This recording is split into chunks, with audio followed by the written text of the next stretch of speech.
एक दांत बोलता है मैं तो हिल गया, दूसरा बोलता है मैं तो निकल गया। जी हाँ, मैं डॉक्टर वैष्णवी आज आपको बताने वाली हूँ mix dentition and permanent dentition. ये बहुत इंपॉर्टेंट टॉपिक है, यूनिवर्सिटी एग्जाम में भी इससे शॉर्ट नोट और लॉन्ग नोट आते हैं। हमने इससे पहले पढ़ा था स्टेजेस ऑफ डेंटिशन और उसमें पहली स्टेज हमने पढ़ी थी प्राइमरी डेंटिशन की। आज हम अपनी आगे की 2 डेंटिशन की स्टेज कंप्लीट करेंगे और वीडियो को एंड तक देखिए, क्योंकि वीडियो के एंड में मैं आपको बताऊंगी कि यूनिवर्सिटी में आपको अपना आंसर कैसे लिखना है, कैसे आपको अपने नोट्स बनाने हैं और एक एमसीक्यू भी हम सॉल्व करेंगे। तो चलिए हमारा टॉपिक आज का हम स्टार्ट करते हैं। तो मिक्स डेंटिशन स्टेज, ये हमारी डेंटिशन स्टेज की सेकंड स्टेज होती है, मिक्स डेंटिशन स्टेज, जो कि हमें 6 to 12 ईयर्स में रहती है। यानी कि 6 से 12 साल तक की एज तक हमारी मिक्स डेंटिशन स्टेज रहती है। जब 6 साल की एज हो जाती है बच्चे की, तो उसका पहला परमानेंट डेंटिशन आता है, यानी कि पहला परमानेंट टूथ आता है। जब परमानेंट टूथ आ चुका है और दूध के दांत भी है, ऐसा नहीं होता है कि सारे दूध के दांत एक साथ गिर जाते हैं और सारे एक साथ परमानेंट आते हैं, है ना। कुछ दूध के दांत गिरते हैं और कुछ परमानेंट आते हैं, पर कुछ हमारे दूध के दांत भी होते हैं। तो ये मिक्स डेंटिशन स्टेज होती है, जिसमें हमारे परमानेंट दांत भी होते हैं और प्राइमरी दांत भी होते हैं, यानी कि दूध के दांत। ठीक है, it is a transition stage. इसको हम और क्या बोलते हैं? ट्रांजिशन स्टेज बोलते हैं। क्यों बोलते हैं? क्योंकि किसी के बाद कुछ और आता है, यानी कि ट्रांजिशन हो रहा है ना। दूध के दांत जाने के बाद क्या आ रहे हैं? हमारे परमानेंट टूथ आ रहे हैं। When primary teeth are exfoliated in sequential manner, जब हमारे दूध के दांत प्राइमरी टीथ एक्सफोलिएट होते हैं, गिरते हैं सीक्वेंशियल मैनर, यानी कि कैसा, क्या सीक्वेंशियल मैनर था, ये मैंने आपको मिक्स्ड प्राइमरी डेंटिशन वाले वीडियो में बताया है कि क्या सीक्वेंशियल मैनर है दूध के दांत गिरने का। ठीक है, उसी मैनर में वो गिरते हैं, followed by eruption of permanent succession. किसको फॉलो करते हुए? परमानेंट सक्सेसर्स को, यानी कि जो हमारे परमानेंट सक्सेसर हैं, दूध के दांत के नीचे जो परमानेंट आने वाला है ना, जो पहले आने वाला है उसका दूध का दांत पहले गिर जाता है, फिर परमानेंट आता है। इन फर्स्ट ट्रांजिशन पीरियड, पहले ट्रांजिशन पीरियड में eruption of first permanent molar, यानी कि पहले मोलर का इरप्शन होगा और रिप्लेसमेंट किसका हो रहा है? प्राइमरी इंसाइजर का। किससे हो रहा है? परमानेंट इंसाइजर से। यानी कि पहले ट्रांजिशन पीरियड में हमारे कौन कौन से दांत आ रहे हैं?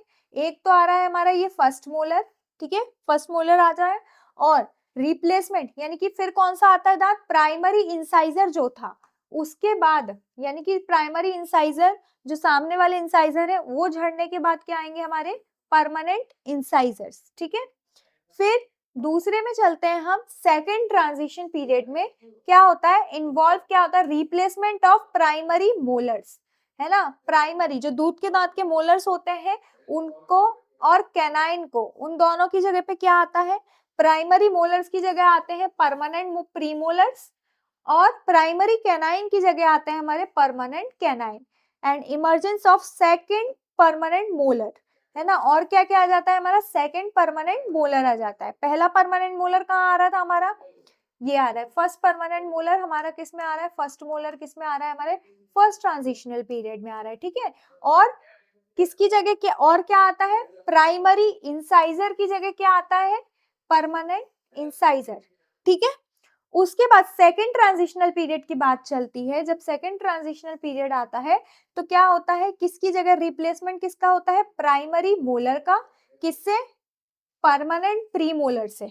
ठीक है, और कैनाइन का किससे होता है? प्राइमरी कैनाइन का परमानेंट कैनाइन से। ठीक है, और जो सेकंड परमानेंट मोलर है वो आता है, वो किसी की जगह पे नहीं आता है, सेकंड परमानेंट मोलर और फर्स्ट परमानेंट मोलर। ठीक है, क्योंकि प्राइमरी टूथ कितने होते हैं? 5 होते हैं। कौन कौन से? 2 क्या होते हैं? इंसाइजर, एक कैनाइन होता है और 2 मोलर होते हैं। तो 2 इंसाइजर की जगह परमानेंट 2 इंसाइजर ही आएंगे, सेंट्रल और लेटरल। ठीक है, उसके बाद एक कैनाइन की जगह एक कैनाइन ही आता है, लेकिन 2 मोलर्स के बाद, 2 मोलर्स के बाद क्या आता है? 2 प्रीमोलर्स आते हैं। ठीक है, और 3 मोलर्स जो होते हैं परमानेंट में आते हैं, लेकिन वो किसी की जगह पे नहीं आ रहे हैं ना, यहाँ पे तो कुछ है ही नहीं, है ना, तो किसी की जगह पे नहीं आते हैं, तो ये किसी के सक्सेसर्स नहीं होते हैं। तो ये थी हमारी मिक्स डेंटिशन स्टेज। अब हम चलते हैं अपनी नेक्स्ट स्टेज पे, परमानेंट डेंटिशन। अब नेक्स्ट स्टेज है हमारी permanent dentition stage. Permanent dentition stage कब तक रहती है? 12 ईयर्स से आगे, जब तक हमारे दांत हैं तब तक वो परमानेंट स्टेज ही कहलाएगी, है ना। अब permanent dentition stage is establish by about 12 to 13 year excluding third molar. मतलब पूरी कंप्लीट परमानेंट डेंटिशन कब आ जाती है? 12 से 13 साल की एज में, ठीक है। लेकिन थर्ड मोलर कब आता है हमारा? 18 साल की उम्र में, मतलब 18 के बाद ही आएगा। अक्कल दाढ़ होती है थर्ड मोलर को, हम और क्या बोलते हैं? अक्कल दाढ़ बोलते हैं। अब हम चलते हैं अपने आगे कि भाई डेवलपमेंट कैसे हो रहा है परमानेंट टीथ का। तो परमानेंट टीथ के डेवलपमेंट देख लेते हैं। परमानेंट इंसाइजर, कैनाइन और प्रीमोलर डेवलप फ्रॉम, कहां से डेवलप होते हैं? Lingual proliferation of dental lamina, और सक्सेशनल लेमाइना भी बोलते हैं उसको। अब डेंटल लेमाइना क्या होता है मैं आपको बताती हूँ। ये जो आप देख रहे हो, मैंने आपको बताया था, ये क्या होता था हमारा? पूरा इधर पे इपिथेलियल सेल होती थी, ये मांस रहता था, ठीक है, डेंटल पेपिला वाला। डेंटल सैक इसको कवर करके रखता था। अब ये जो दिख रहा है ना आपको, ये स्ट्रिप जैसा, ये क्या है? एक एपिथेलियल स्ट्रिप है, ठीक है। अब डेंटल लेमाइना हम एपिथेलियल स्ट्रिप को, यानी कि पूरी एपिथेलियम होती है, ये इसके अंदर इनेमल ऑर्गन था, है ना, इसमें एपिथेलियम थी, ये सेल से मिलके क्या बन रहा था? डेंटल पेपिला बन रहा था। यहाँ पे हमारा डेंटल सैक जो कवर करके रख रहा था हमारे पूरे डेंटल बड को, ठीक है। ये स्ट्रिप जैसा जो दिख रहा है, स्ट्रिप वाली एपिथेलियल, ये क्या होती है? हमारी डेंटल लेमाइना होती है, ठीक है। ये लिंगुअल प्रोलिफरेशन, यानी कि डेंटल लमाइना के पीछे, लिंगुअल वाले साइड से, पीछे वाले साइड से क्या क्या डेवलप होता है हमारा? प्रीमोलर, कैनाइन और परमानेंट इंसाइजर, ये तीन चीज डेवलप होती है। और हाँ, डेंटल लेमाइना को ही सक्सेशनल लेमाइना बोलते हैं, तो कंफ्यूज मत होना। डेफिनेशन आ जाती है कभी कभी डेंटल लेमाइना, ये कभी कभी सक्सेशनल लेमाइना, तो लिखना डेंटल लेमाइना। और जो हमारा परमानेंट मोलर्स है ना, molars which are not succedaneous teeth, मैंने बताया था मोलर्स किसी के भी सक्सीडिनस नहीं होते, यानी कि वो किसी के बाद नहीं आते हैं, है ना। Develop from posterior extension of dental lamina, dental lamina के पोस्टीरियर एक्सटेंशन से, मतलब जैसे ये समझ लो, ये डेंटल लेमाइना है, इसमें क्या हो रहा है? एक्सटेंशन हो गया है, मतलब इपिथेलियम और बढ़ गई है, बढ़ गई है, बढ़ गई है, तो इसके पीछे वाले बड़े हुए हिस्से से किसका डेवलपमेंट होता है? परमानेंट मोलर का। क्रोनोलॉजी ऑफ परमानेंट डेंटिशन की क्रोनोलॉजी क्या होती है? तो देखिए, tooth first evidence of calcification, कौन कौन से टूथ है? फर्स्ट एविडेंस ऑफ कैल्सिफिकेशन, यानी कि कैल्सिफिकेशन का पहला एविडेंस क्या है? कैल्सिफिकेशन मतलब क्या होता है? जो कैल्शियम होता है वो डिपॉजिट होने लगता है सॉफ्ट मैट्रिक्स में, सॉफ्ट टिश्यू पे, ठीक है, तो वो हार्ड बनने लगता है जैसे जैसे उसमें कैल्शियम का डिपोजिशन होने लगता है। Amount of enamel form at birth, birth के टाइम में कितना अमाउंट ऑफ इनेमल बन जाता है, क्राउन कितना कंप्लीट हो गया, इरप्शन और रूट कितनी कंप्लीट हुई है, ठीक है। तो टूथ में सबसे पहले हम मैक्सिलरी टूथ देखेंगे। मैक्सिलरी टूथ में हमारे आएंगे central incisor, lateral incisor, cuspid यानी कि कैनाइन, फर्स्ट बाइकस्पिड यानी कि फर्स्ट प्रीमोलर, और सेकंड बाइकस्पिड यानी कि second premolar, first molar, second molar, third molar. अब first evidence of calcification 3 to 4th month में होगा सेंट्रल इंसाइजर का, है ना। Amount of enamel no form, फिर उसके बाद crown complete 4 to 5 years, eruption 7 to 8 years, root complete 10 years, फिर लेटरल इंसाइजर 10 to 12 मंथ में first evidence of calcification, no amount of enamel, ठीक है। Crown completed 4 to 5 years, eruption 8 to 9 years and 11 years में root complete हो जाती है। कास्पेड यानी कि कैनाइन 4 to 5 मंथ में, फिर उसके बाद नो एविडेंस, फिर 6 to 7 ईयर में क्राउन इज कंप्लीटेड, है ना। Eruption 11 to 7 year, 13 to 15 years में रूट कंप्लीट। फिर आते हैं हम अपने फर्स्ट प्रीमोलर पे, ठीक है, 1 to 1.5 एंड 1 to 1.3/4 इयर्स पे क्या होगा? कैल्सिफिकेशन होगा, enamel not form, 5 to 6 years में क्राउन कंप्लीट होगा, 10 to 11 ईयर में इरप्शन, और रूट कब कंप्लीट होगी उसकी? 12 to 13 ईयर। सेकंड बाइकस्पिड, ठीक है, 2 से 2.5 साल में, ठीक है, फिर नो इनेमल फॉर्म, फिर 6 to 7 इयर्स में क्राउन कंप्लीट होगा, 10 to 12 ईयर में इरप्शन, और 12 to 14 ईयर में रूट कंप्लीट होगी। First molar at birth, sometime a trace यानी कि थोड़ा बहुत दिख जाता है, थोड़ा बहुत बन जाता है ना, अमाउंट ऑफ इनेमल, और 2.5 से 3 साल में क्राउन कंप्लीट होगा, 6 से 7 साल में इसका इरप्शन होगा, और रूट कब कंप्लीट होगी? 9 to 10 इयर्स में, ठीक है। फिर सेकंड में आएंगे तो 2.5 ईयर, बाय 2.5 ईयर से 3 इयर्स तक, फिर no evidence of enamel, 7 to 8 years में क्राउन कंप्लीट होगा, इरप्शन 12 to 13 इयर्स में, और रूट कब कंप्लीट होगी? 14 to 16 इयर्स में। फिर चलते हैं हम अपने थर्ड मोलर पे, तो 7 to 9 इयर्स में first evidence of calcification, no enamel formation, फिर 12 to 16 ईयर में crown completed, eruption 17 to 21 years में और 18 to 25 ईयर्स में इसकी रूट कंप्लीट होती है। ठीक है, अब मैंडिबुलर की बात करते हैं हम।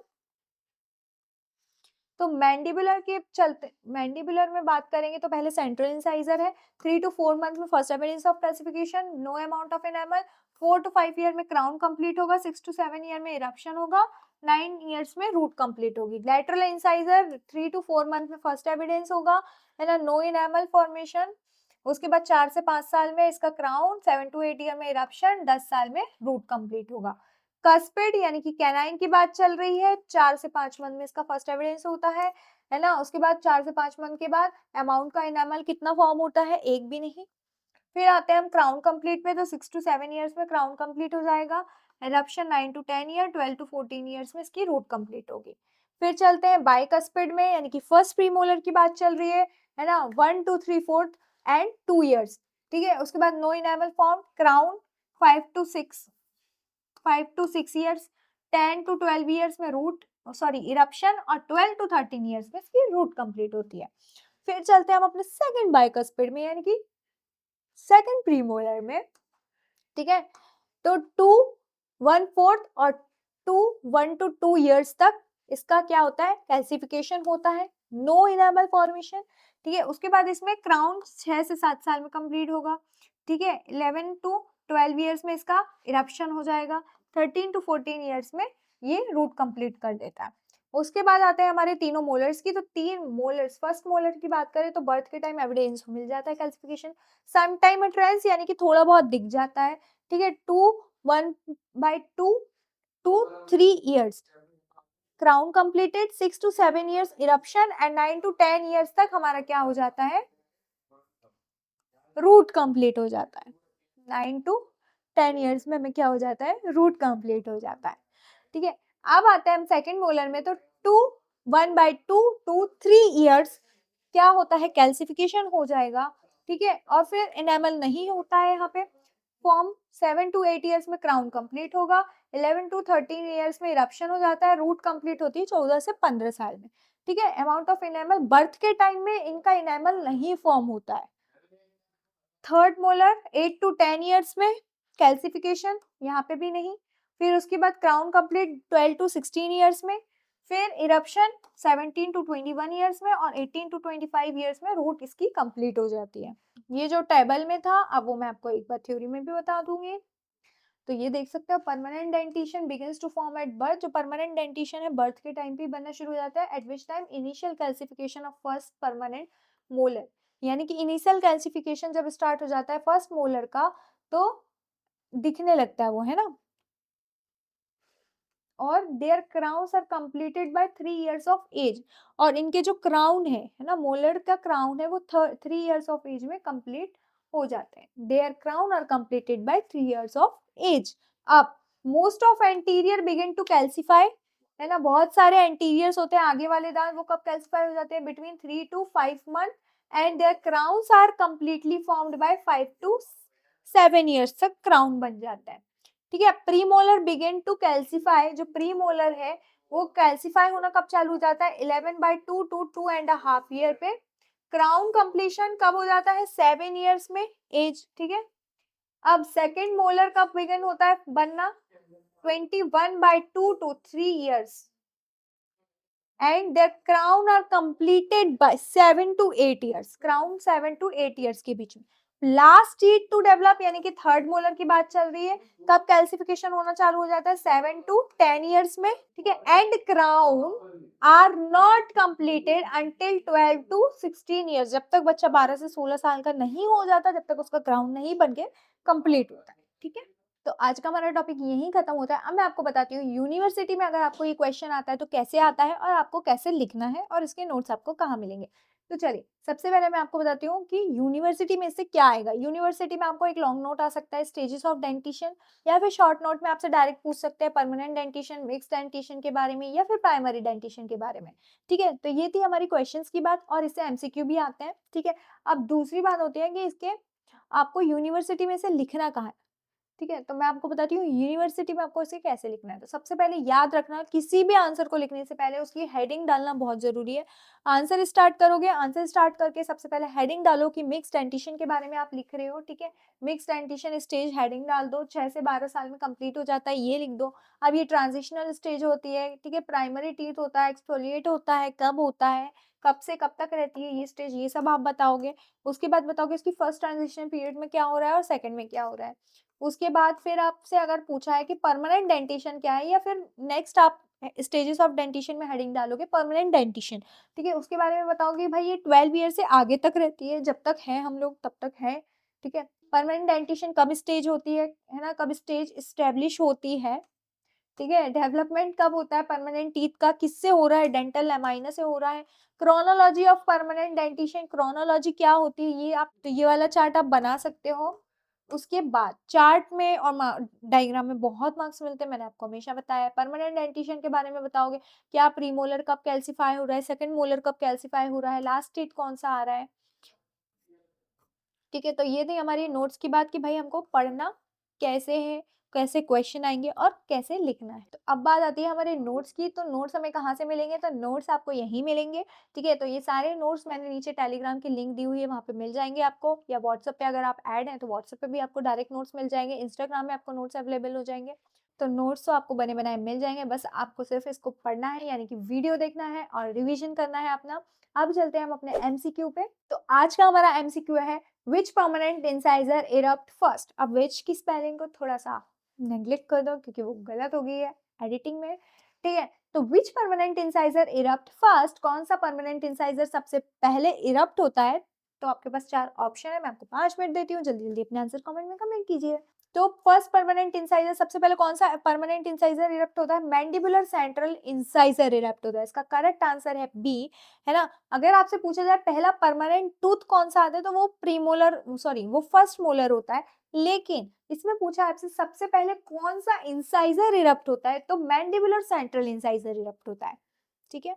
तो आज का हमारा टॉपिक यहीं खत्म होता है। अब मिलते हैं हम अपने नेक्स्ट वीडियो में, जो कि होने वाली है हमारे परमानेंट डेंटिशन के दूसरे पार्ट की, यानी कि उसके सीक्वेंस ऑफ इरप्शन की बात होने वाली है, यानी कि किस सीक्वेंस में परमानेंट टूथ का इरप्शन होता है। तो मिलते हैं नेक्स्ट वीडियो।